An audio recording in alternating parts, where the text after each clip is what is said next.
Ambassadors, it's Paul Lavoie, Connecticut's Chief Manufacturing Officer, and welcome to the State of Manufacturing webinar series. I'm here today with Dr. Kelly Valeries, Connecticut's Chief Workforce Officer from the Office of Workforce Strategy. Hi, Kelly. Hi, Paul. How's it going today? It's going great today. Thank you.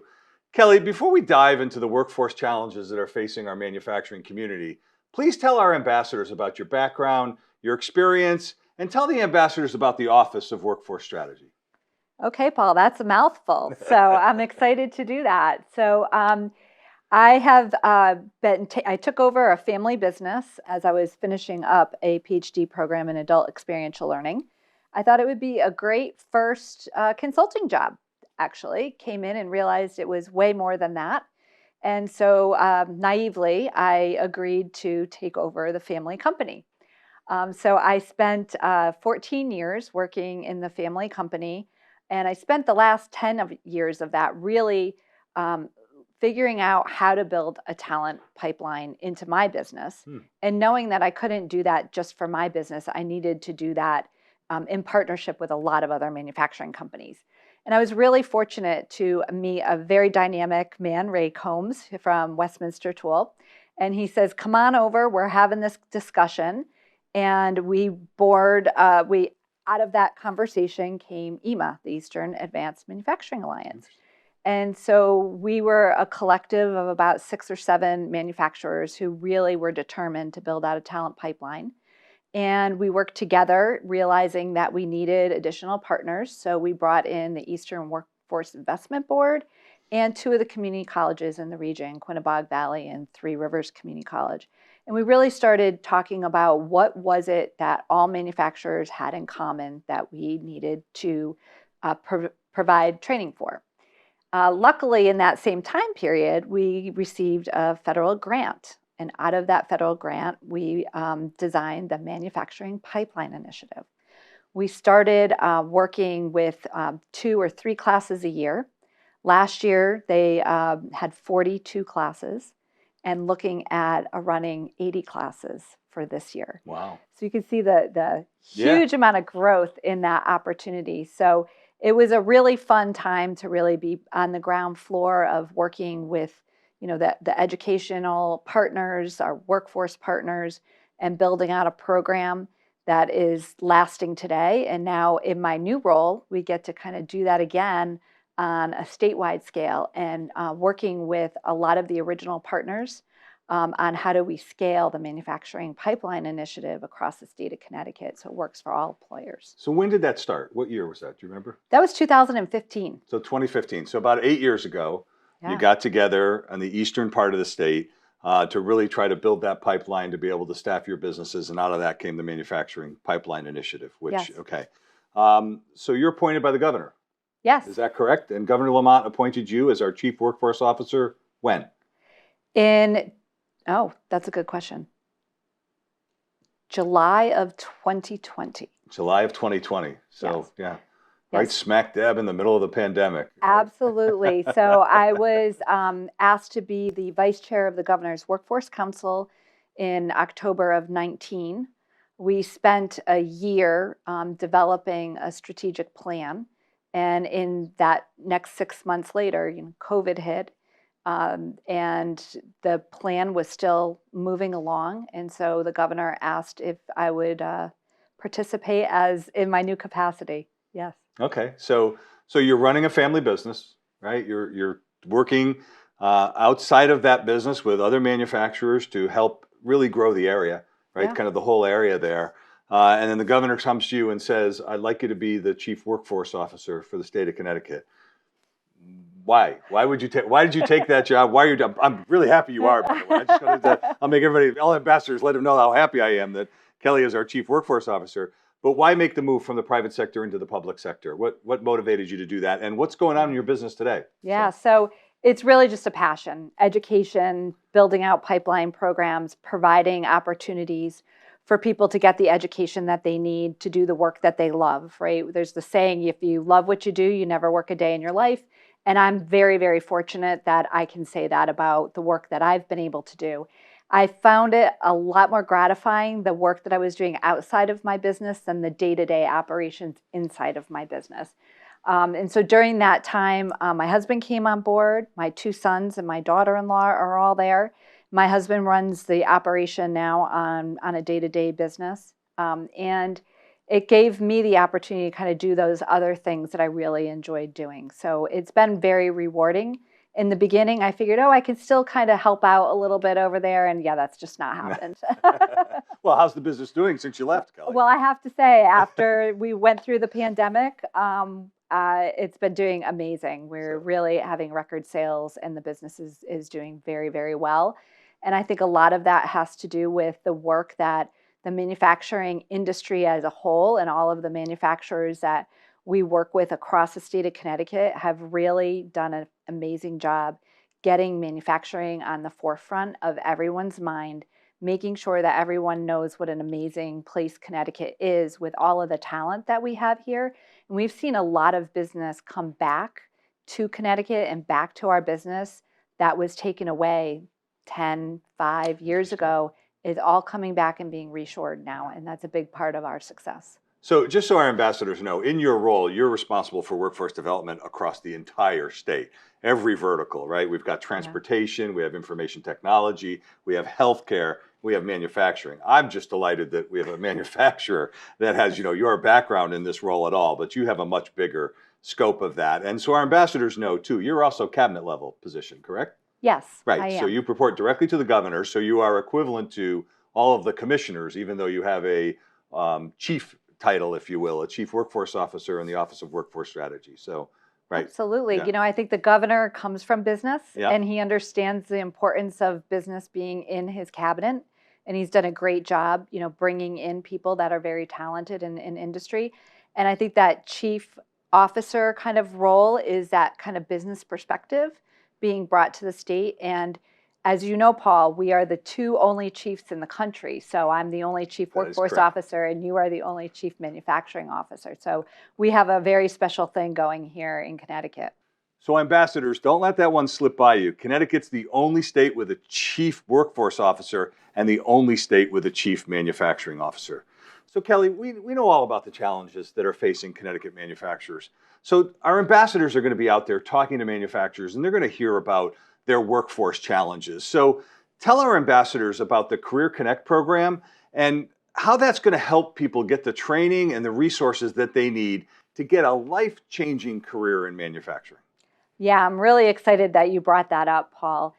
Career Connect is a $70 million investment that the governor and the legislators approved with ARPA funds to really shore up short-term training programs and get people upskilled and reskilled into jobs and careers that are exciting to them and have opportunities for them to grow in the career ladder. So our program has a one-stop virtual front door. Anybody who's interested in these job training programs can go to ct.gov/Career Connect. You'll enter into our splash page and then go into our portal where you sign up. The really interesting thing about the portal is it will actually map your skills to the skill sets of the occupations that you're interested in going into those occupations. And then from there, it will tell you what all of the training opportunities are available. You go in, you take a short assessment. It's 16 multiple choice questions. Don't be afraid. It's very easy. It's not a test. It's an assessment to make sure that we have all of the tools necessary to make sure that you're set up for success. So if you need some help with math skills, we'll give you those math skills, right? We know that manufacturing is full of math. And if you want to be in this industry, you got to have some basic decimal point math, add, subtract, ruler reading, metrology reading. So we'll give you all of that. Also, everyone who comes in is case managed, which means that you have a person who's designed to work with you to meet your needs, to help you with any supportive services that you might have, access to housing, transportation, childcare, technology. Some of the programs have stipends, and then they're going to put you in the training program that meets your interests and your skills. We want to set people up for success right away. The majority of these programs are short-term, 10 to 24 weeks. The majority of them are full-time programs. That's why We provide all of the financial supports that you need so that Mm. people can fully participate in these programs. And everyone has been informed by industry. So every industry sector has said, this is what I need in these training programs. And you have a company waiting to hire you at the end, multiple companies. Absolutely. So we're really excited to take kind of this customer pull model instead of the push of like, let's just train a whole bunch of people and send them out to the world. This is getting employers connected right up front, making sure that we're developing the skill set they need so that they can be hired right away. And that's the model of the MPI program that we've really expanded across the state. Oh, that's great. And again, the MPI program is well, quite frankly, nationally recognized. You know, you and I were at a briefing by Kevin Graney of Electric Boat, where he called the Connecticut Workforce Development System a national treasure. That's a direct quote. So that's pretty impressive that that we certainly have that structure here. So you mentioned that you're going to be case managed through this process. I can imagine with, you know, as we continue to drive people through the Career Connect portal, how are they being case managed? Who's doing that work? So the majority of that is happening with the workforce boards. Okay. So we have 5 regional workforce boards, and they're American Job Centers. So through that process, people will come into the portal. By zip code, they'll be determined, you know, which area of the workforce board system serves them. And then that person will be reaching out to them and help get them into the training programs that make sense for them. We're doing training programs statewide. So like our technology programs, majority of them are virtual. So anyone across the state can easily get into the same cohort group. So it made sense to kind of have a statewide approach to what it is that we're doing. We want to make sure that people who live in Hartford, who want to go work for Electric Boat, have the opportunity to get that training, or anyone who works in any part of the region can go and do the work that is enjoyable to them and the companies that they want to work for. So if I'm a manufacturer and I have, like, I need 50 people, for example, to run a second shift in my business, and they're all the same, they're all production workers. Where do I go?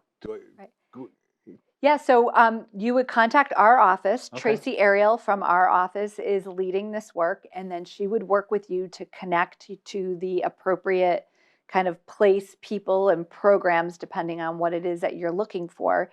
And we can build out, you know, programs that meet an employer's need if they're going to take the people that come out of there. So there's also an opportunity for those employers to pre-screen people and make sure that the people that are going into those programs, that they are going to make a commitment to hire them at the end if they successfully complete the program.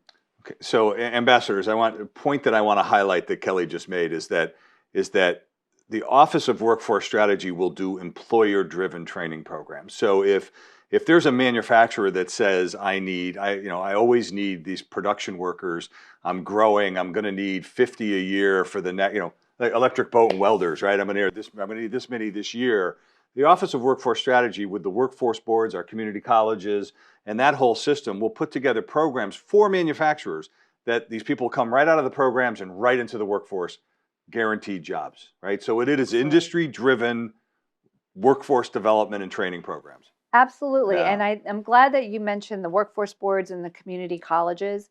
You know, these programs aren't put together by one entity. This is a big collaboration, a coordinated effort to kind of build out a systematic approach to be able to meet the needs of our businesses and make sure that they have what they need to grow, but also to meet the needs of the people who are looking to get into these jobs. You know, we don't have enough people in the workforce currently to fill all the jobs that we have open.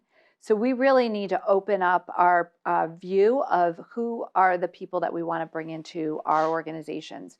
And there's historically marginalized populations of people who have just kind of dropped out of the workforce. There's a lot of people that have a ton of talent, they have a ton of skills, they just don't know what to do with it and how to get back into the workforce system. So this opportunity for Career Connect to do a broad campaign, which I have to thank you for us coordinating our campaign with the Made Here, and actually almost half of the traffic that's being driven to our campaign is through the Made Here campaign. That's awesome. You know, that kind of is a really good example of how these partnerships, when we coordinate our efforts, really enhance the work that we're all doing And so our partnerships are extremely important to the work that we do. Yeah, and ambassadors, what Kelly is really talking about is that, in the past, Connecticut was very siloed, and people would just go off and do their thing and not really bring it together. But, as Kelly was mentioning, her and I got together and said, let's do this together. Let's do these programs together. And you're seeing the impact. I didn't know. I just learned today that 50% is coming from the Made Here campaign, which is outstanding. And so working together is where we're really going to have the collective impact that we want to have. And we're also taking a look at, through the Career Connect portal, as Kelly's talked about underserved people, we're talking about things like second chance people and childcare issues and helping folks with childcare issues and transportation issues and labor participation rate and growing that as well. So we really, again, it's this full integrated ecosystem all around how we're going to help solve our workforce needs and challenges. So I just want to put a little context great. too. Is we've had 100,000 people in 2 months come through the splash page. Wow. Right. So we're talking impact that here. Is impact. Incredible impact. We have 110,000 open jobs. We have 100,000 people coming through here. That is in 2 months.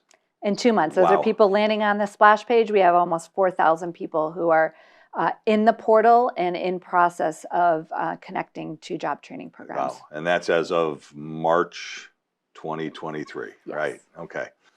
All right, well, Kelly, let's switch gears a little bit and let's talk about the Governor's Workforce Council and how that group helps really companies in general, but manufacturers specifically with their hiring needs. Yeah, I mean, the council is the most impactful council that we've had in the state to date. The council is made up of business leaders, the majority-led business leaders from across the state. We really were very intentional to make sure that we had a diversity of demographics, diversity of geographics, diversity of industry sectors, and size of businesses that are represented on the council. So you'll be able to see that with the list of people that are on our council. And then the other 49% of the council is made up of all of our support partners, the people that are really those partners like our educational partners, our other state agencies like the Department of Labor, the Department of Education, are all sitting on that council. So the council actually put together the strategic plan. And that was really driven by the vision and the work of the council members and many subgroups who were working on very specific key initiatives. There's 19 strategic initiatives in the report, and they're all really very much integrated together. So when you talk about workforce, we're talking about things like working with the Office of Early Childhood in Beth Bay on cracking the issues around childcare that are a barrier for families to getting back to work. We're talking about transportation and what are we doing in transportation? We're talking about diversity, equity, and inclusion, and how do we get opportunity youth, BIPOC, re-entry, veterans, people with disabilities back into the workforce. We're talking about how do we build the pipeline from kindergarten, where we're exposing these kids to all of the opportunities there are in the world. In middle school, getting them opportunities to really engage and explore what is of interest to them. And then building out, pipeline programs in high school that provide them opportunity to be career and college ready, and earning industry recognized credentials and dual credit courses with high school so that they can do both. They can go into a career and go into college. So we want that and perspective, not just the or. But you can see it's a vast strategy. Yeah, absolutely. And it takes everyone. And I think that the other important point that's really business driven is the data element. And we're really looking to build out those data systems. So we're collecting data and we're analyzing it. We're making decisions based on the data and the return on the investments that we're making. Yeah, I think one of the things that we think of, should I go to college? Should I not go to college? Do you have to go to college? Do you not have to go to college? And I think we look at it the wrong way. I think you're looking at it the right way. And you're basically looking at it saying you need to be educated, right? You need to have an education. And that education may be an on-the-job education, but it may be an education in a university. But it's all about being educated because, the more educated you are, the better earning potential that you're going to have. And you don't stop learning when you leave college and you go to work. We could argue that maybe your learning intensifies because it's more on the job learning as well. But taking an educated, what's the right path for you or for me? So Another important initiative that you've rolled out as our Chief Workforce Officer are regional sector partnerships. So explain what a regional sector partnership is to our ambassadors and how they can engage with there's 5 regional sector partnerships in manufacturing across the state. So how they can engage with those RSPs to help grow manufacturing. Yeah, the regional sector partnerships are very important to the strategy of the state, and so much so that the work that we've done to build that foundation out, we received a grant from the Economic Development Agency for the Good Jobs Challenge. There was 509 applications, 32 awards, and Connecticut received the largest reward of $23.9 million. Wow. And this is really because the focus of the grant was to build regional sector partnerships, and we were already ahead of the game. And so we're able to use these funds to enhance our regional sector partnerships. So what are they? They're a place where companies get together and they determine what the agenda is that's important for their industry sector in their region to grow and prosper in Connecticut. And so these are led by industry, and the support partners are in listening mode around and in service of the businesses that are there. Instead of organizations coming to businesses and say, I know exactly what you need and here it is. And the businesses are going, no, that's not really what I need, and thank you very much. This is the businesses saying, this is what I need. How can you give this to me? And so we're really excited about being able to enhance these through this grant. And each of them have some really amazing projects that they're working on to support their regional industry.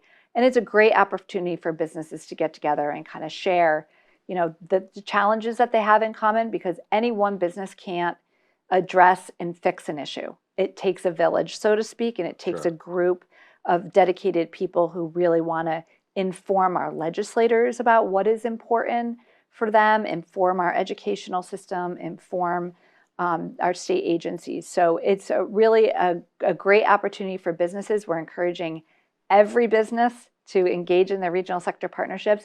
And again, by calling the Office of Workforce Strategy and asking for Tracy Ariel, she will connect you to the appropriate regional sector partnership. So when a regional sector partnership gets together, what are they talking about? What are some of the key issues that are facing? And maybe it's different by region, right? So there are 5. There's let's see if I know I'll get this one right. So there's Eastern, South Central, Southwest, Northwest, and then there's AMAP, which is the Advanced Manufacturing Employer Partnership, which is headquartered, run out of CCAT. So that's really kind of the North Central. So exactly. North Central, Northwest, South Central, Southwest, South Central, the old eastern part of the states. Yeah, I spend most of my time driving around the state of Connecticut, so visiting manufacturers. So what are some of the key issues that they're talking about at the RSP level? And if I'm an ambassador and I hear manufacturers with some of the challenges, I can get involved as an ambassador with an RSP, correct? Absolutely. Okay. So talk about some of the challenges and then how an ambassador can get involved. Sure. So if we look at Eastern Connecticut, we have Electric Boat. They need to hire 5,700 people this year alone. There's not enough adults in the world to do that. So they are working on a youth manufacturing pipeline initiative. So they're taking the pipeline model and they're pushing it down into juniors and seniors in high schools. And they're really focused on expanding that model into 12 different comprehensive high schools this year. So they've got a good core base and they're working on expanding that. They also know that transportation is a big issue in Eastern Connecticut. How are we going to get people from where they live to where they would need to take their training and where they need to go to work? So they're working on comprehensive conversations and discussions around how do we engage with comprehensive high schools? How do we tackle the transportation issues? Where does the funding come from? So that's an example of some focused questions there. We have out in Southwest, they're talking about how do we market and get people to understand the value of manufacturing jobs and reach out to kids? How do we get the word out? So the interesting thing about that is they worked with us, right, in the design of the Made Here campaign, so that we were leveraging an interest that they had, some expertise that they had, and connecting that with some federal and state dollars that we had to build the Made Here campaign. So that's another example of how, a region can start a conversation and have a goal, and then we can support that moving up. And I think even your ambassadorship program might have come out of conversations through the regional sector partnerships. Sure did. Yeah. Conversations or maybe frustrations too, but yeah. Well, But it absolutely. really came out of me wanting to educate everybody on really Absolutely. what's happening in manufacturing. You know, it's interesting. We're a small state, but with the 5 regional sector partnerships, each region has a little different flavor to it, right? Absolutely. Yeah. Yes. Yeah. Yeah. You have the aerospace alley down the Right. center of the state. You have, electric Shipbuilding. boat and Right. shipbuilding over there. You've got, each area has spring manufacturers in the Waterbury area. And so they all have somewhat individual challenges and some regional challenges, such as transportation access and educational programs and transportation. Yeah, I said that already. Such as transportation, childcare access. But a lot of the foundational issues that manufacturers have are shared, and the skill sets that we need, there's 80% of it that's shared, we say, and then we always said the other 20% is every individual's company's special sauce, right? So how do we tackle the problems that we have in common with a larger voice? And that's really the role of the regional sector partnerships, and they've made some really great impacts already on the state. Yeah, I mean, I've gone to some RSP meetings where there's been 10 or 15 people. Recently, the ones I'm going to are 50, 75, 100 people. So it really is nice to see that, that they've really kind of gaining some momentum in there as well. So, let's switch gears a little bit. In your, all the experience that you have, and you've been the chief workforce officer now for, almost 3 years and things. Well, what advice can you give to manufacturers? What can they do to attract and retain the workforce that they need to meet the demands of their customers? Yeah, that's a really great question, right? Because, in the past, we used to look at, start over again. In the past, we would look at our human capital as kind of like a revolving door, right? There would always be somebody there waiting for that job to be filled. And that was, probably years ago. Today, we need to think about our human capital as our most important asset and what we do to support them when we get them into our businesses. So they're not there to just serve us. It's a mutually beneficial arrangement. So companies really need to ensure that they're providing quality jobs. And quality jobs mean something different to different people. But when I was doing some teaching and I would ask students, what's most important for you when you go and get a job? They'd always say wages. That was always the first thing they'd throw out. But then we would start brainstorming and saying, well, what else is important to you?